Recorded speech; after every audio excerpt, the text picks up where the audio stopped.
Merci, Monsieur le Président. Année après année, les rapports se suivent sans que la situation s'améliore et on se demande si toute stratégie mondiale n'est pas d'avance condamnée à l'impuissance. On nous dit que pour respecter les objectifs de l'accord de Paris, il faut réduire les émissions de gaz à effet de serre de 7,6% par an jusqu'à 2030.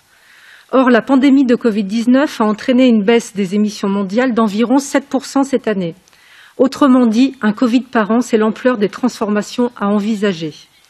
En parallèle, l'accord de Paris est loin d'être respecté. On le voit par exemple avec la Chine qui, malgré ses annonces de neutralité climatique pour 2060, continue à investir dans les centrales à charbon.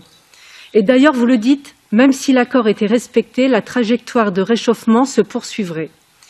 L'Union européenne prétend agir efficacement sur la question. Et puisqu'elle veut être un modèle mondial, elle doit se donner les moyens d'agir à cette échelle, d'où la nécessité d'une taxe carbone à ses frontières. Étant donné son absence dans le rapport, trouvez-vous l'outil pertinent?